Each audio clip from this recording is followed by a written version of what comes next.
What's going on, guys? It's your boy Tyler Gates, aka Tag Live 205. Welcome back to another episode of the Tag Live 205 Talk Show. If you have not already, if you are new here on this channel, welcome.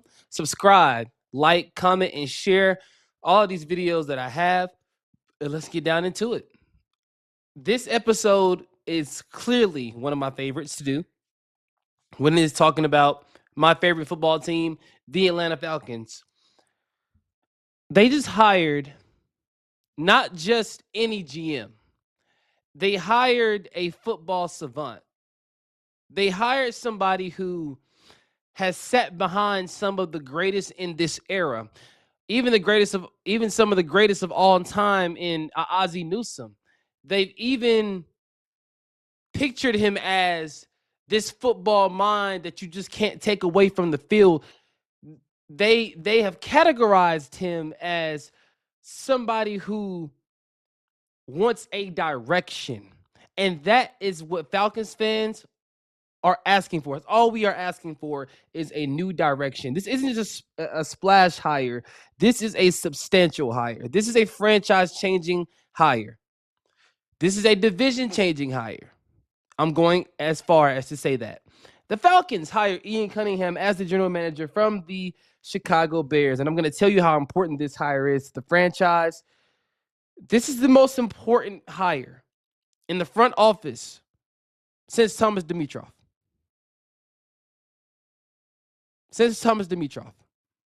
That's how big this is. Thomas Dimitroff was one of the best executives we ever had, if not the best. But I'm going to let it breathe. I'm going to pause here, and I'm going to go down his resume. Who is Ian Cunningham? Ian Cunningham is, I'm going to give you a quick background here, excuse me. He's a former offensive lineman at the University of Virginia in the mid-2000s. He played in the trenches, so he played offensive line. He understands what it means to protect something. He understands what it means to protect the nest. He understands what it means to protect the burrow known as the Falcons' nest. He understands that this is valuable to us, not only the fans, but to Arthur Blank, to the players as well, that we want a Super Bowl out of this. Okay, if that doesn't do it for you. He did not walk into a front office with shortcuts. No, he had to work his way up. Okay, so when you play in the trenches, you learn real football. And this man has played and knows real football. That matters. That matters. Now, not to take away from the past executive staff that we have had, not to take away from the past front offices that we have had in the past, but this is a football savant, like I just said. His front office climb was earned and not given. Early in his NFL career, he started as the personnel and scouting roles, right? So he started off in those personnel roles. He learned player evaluation the hard way, the film rooms, the workouts, draft boards. He did what any other person aspiring to be in the front office does. Learn from the GM, learn from the assistant GM, learn from the player personnel director, learn from the scouting director, from the scouting department. And also his reputation is detailed oriented, respected. He is a voice in the locker room and in the front office, and he is fully prepared for this moment. Key takeaways. This isn't analytics. This is film plus football instincts. That's what he brings. He worked for the Philadelphia Eagles starting in 2017, moving on from his first stint. He was a director of player personnel, so he moved up, got that promotion as we all want. Part of the Eagles Super Bowl team with Nick Foles leading the charge, Trey Burton and Clement, Zach Ertz, and others. So he was involved in that roster construction too. But there's one more that he was involved in that I'm going to point out too that was major coming up here soon. But I want to point to something. You look at that Eagles roster and see how it was built. That Eagles roster was built to win, but it was built to win for at least 2 years. It wasn't built to win long term. Carson Wentz kept getting hurt. So that kind of changed the plans when it hit 2020 for them to say, you know what, let's scale this thing back. Let's go into a rebuild. But before that, it was easy for them to say, hey, I like the team how we have it now. Nick Foles, let's bring him back. We just fired Andy Reid. We just hired Doug Peterson. They didn't really have an answer at quarterback. And in Andy Reid's last season, it was one of the ugliest scenes at the link. One of the ugliest scenes. And I'm not even an Eagles fan, and I remember the storylines of how that came out and how his firing went and how there were tears of joy in the city when he left after all the man brought to you. But then you hire Doug Peterson, somebody who knows ball just as well, but not as much as Andy Reid. People was like, Doug Peterson, he played for the Cleveland Browns, quarterback. Okay, fine. He might not do much for us. Comes in there, develops them, and wins a Super Bowl with Nick Foles at quarterback, okay? That was depth over flash, and that was drafting and developing talent. Trey Burton, great talent. Got overpaid by the Bears, but a great talent for the Eagles. Zach Ertz, we already know about him and the Eagles. But you do not accomplish anything in this business with being comfortable. You have to be comfortable with being uncomfortable. You don't accidentally build a Super Bowl roster. You build it with a process. You build it with a process. So then moving on, he gets promoted, but to another role and to another city and to another franchise. From the Eagles, he goes to the Bears, much like a Trey Burton move there. He goes from the Eagles to the Bears in 2022 after the whole hoorah with Carson Wentz and Nick Foles going to Jacksonville a couple years prior to 2020 and having that quarterback conundrum where you drafted Jalen Hurts in the later rounds, second round, I believe, and you caused enough controversy throughout the fan base when you did draft him because people thought that Jalen Hurts was going to be like, he's going to be one of those quarterbacks we only use for wild cards. Well, if you saw Jalen Hurts at Alabama, you could easily say that Jalen Hurts was going to be an NFL quarterback. Nobody knew he was going to be a franchise quarterback. I had the feeling when they drafted him, I'm like, okay, Carson Wentz may not be there longer. And that's what happened. But Ian Cunningham had a hand in that. He had a hand in picking Jalen Hurts because he saw Carson Wentz's decline. So therefore, the GM, Howie Roseman, I'm pretty sure consulted with him about it and said, is this the right pick? Guarantee you it was the right pick long term as we see how that played out. Chicago Bears in 2022, they were horrible in 2022. Just getting off the Mitchell Trubisky era. It was Justin Fields' second year, going into his second year. They developed Justin Fields. They wanted him to be the quarterback of the future. Building around him. I think they had Trey Burton still on the roster there. Drafted Cole Kmet in 2020. You started to see the offensive line being built throughout his tenure there with Darnell Wright, Tevin Jenkins, I believe, in 2020. You started to see pieces being built. You even had Cohen. He was there as a good running back. I thought it was going to be elite. Turned out to be a bridge running back, but his role was assistant general manager. Did you not think that Ian Cunningham had something to do with drafting Justin Fields, the right-hand man to Ryan Poles when he got there? Helped oversee, I got the list here, roster teardown and rebuild. Okay. Cap flexibility reset. A draft capital accumulation. That is what the Falcons need to focus on, really, is those 3 points. But we're not rebuilding. We are in that, we're getting out of the rebuild mode now. We're getting out of it. We're thinking about contention. We're thinking about Super Bowl for the next 5 to 7 years, even more. We're thinking about that. But what we're also thinking about is the strong emphasis on offensive line upgrades, something that the Falcons need. Elijah Wilkinson didn't really play good this season. Had a lot of injuries. Caleb McGarry didn't play the whole season. You saw what the offensive line was doing. Matthew Bergeron was dealing with ankle injuries, right? That's something that he can fix. Defensive identity. Don't need to worry about that. We already have our identity on defense with Jalen Walker, James Pierce Jr., AJ Terrell leading that defense, started by Jesse Bates. You have Xavier Watson, Billy Bowman back there as safeties as well. the offer? Are you going to bring him back? It's a lot of motion going on that defensive side right now for the roster. CJ Henderson, I would even give him a 1-year deal. You saw what he did towards the back end of the season, right? So the third thing is also long-term sustainability. That is the most important part when it comes to the Falcons and the Falcons fans. We want consistency. We want sustainability. We want longevity, but we don't want it in 7-win seasons. We don't want it in 8-win seasons. We want to get to the playoffs 12-4. We want to get to the playoffs 13-3 or 13-4. We want to get to the playoffs 15-2, even though that's impossible. But I think it's possible. We want to be over 10 wins, overly, as they say. We want to be overly, okay? He walked into a mess in Chicago with Ryan Poles and helped turn around that structure, helped turn around Caleb Williams when they did draft him and trade Justin Fields away because he wasn't getting it done.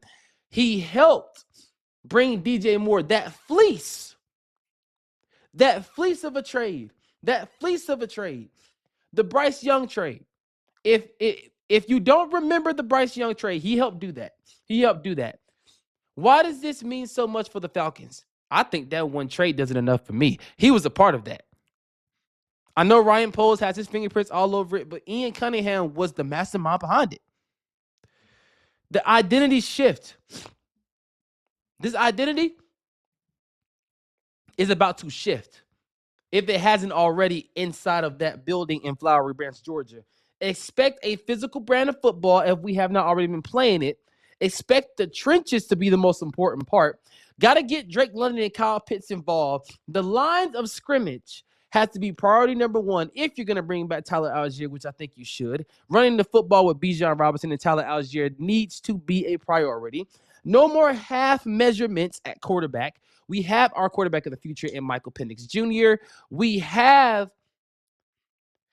our protection. Yes, we did draft the offensive lineman in the draft last year in the later rounds from Wisconsin, Jack Nelson. And I do believe that he's going to be the successor for a Jake Matthews when he does retire. But he is somebody that could slide into Bergeron's place if Bergeron's not healthy enough, or Elijah Wilkinson's spot, or we could go get one of these great tackles out the draft like a Francis Malinoa, even though we don't have a first-round pick, but we can use some assets to trade up. I don't think Arizona wants to stay at 3. These are just hypothetical scenarios being thrown out, but I'm pretty sure the Falcons have to talk about this. So I'm saying this to say, this tells me that Atlanta has done its substantial work on the head coach and the GM. We were the only team to not have a GM until yesterday, where the Vikings fired their GM. We were the only team with the opening until we hired Ian Cunningham, filling it out for about 24 hours. And then the Vikings firing their GM. Kwesi Mensah, who I love. But Atlanta is done guessing. They are done guessing. They are done with the question marks. They are done trying to not contend. They're done. So quarterback question. Lean in here with this one. Cunningham has evaluated drafting quarterbacks, signing veteran quarterbacks, signing bridge quarterbacks. Mike Glennon, he was there when that happened, and Mitchell Trubisky. Development projects is something I want to get into. Michael Penix is still a developing piece. He's not fully submerged into the playbook yet in terms of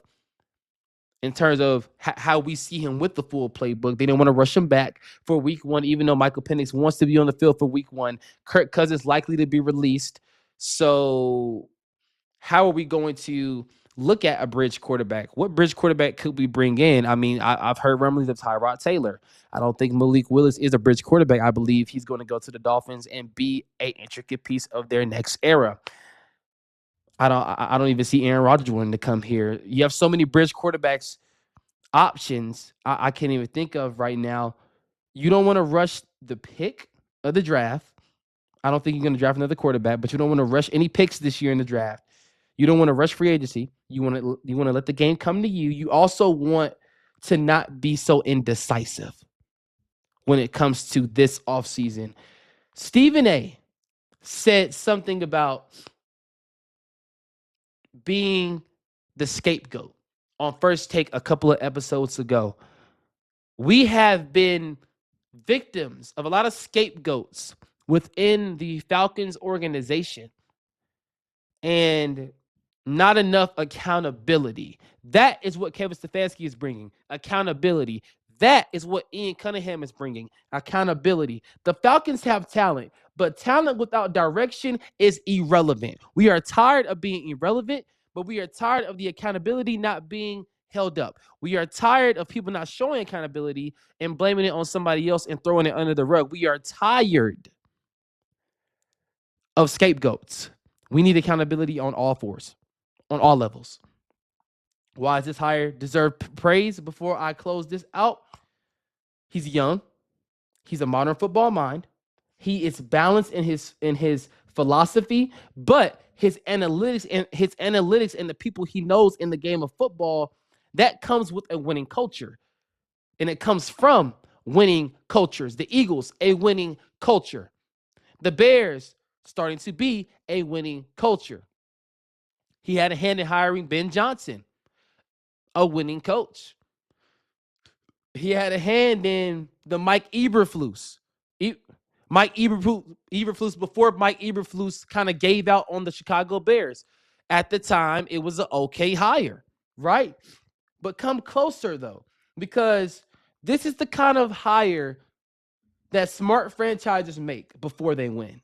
So Falcons fans, remember that when I say this is the kind of hire smart franchises make before they win. Not after, before. Final takes. The Falcons did not just chase anybody. Let me make that totally clear. When I say that they took their time and the process was kind of prolonged, it was for a reason. When Matt Ryan said all of that, it's for a reason. We want to win, but we're going to do it in a way that we've never done before. We're not just going to hire anybody to say, oh my God, we hired a coach.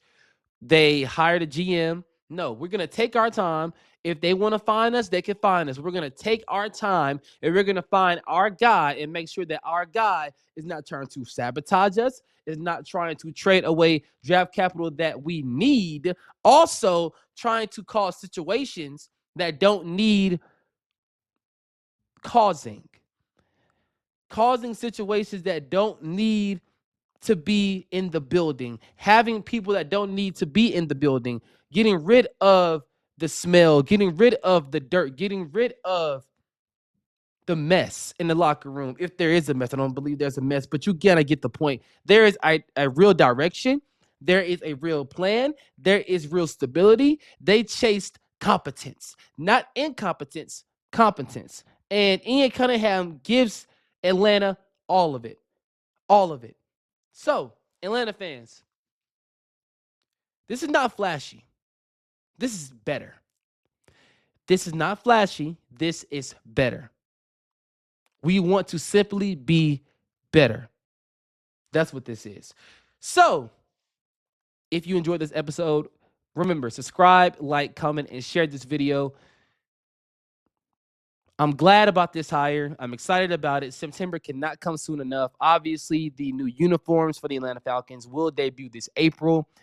Also, the schedule dropping as well during the draft week, I believe, or a little bit after. But stay tuned late April, early May to see all of these things happen. Super Bowl talk is coming up next week. Hopefully to have a special guest from one of those Super Bowl teams on my show. So stay tuned for that. Also, the Royal Rumble is today. I will be coming out with a couple reels and one for the Royal Rumble and a couple for WWE after the Royal Rumble. So stay tuned. The Falcons have a real direction, a real plan. I'm your guy, Tyler Gates, signing out. And stay live, y'all. Peace.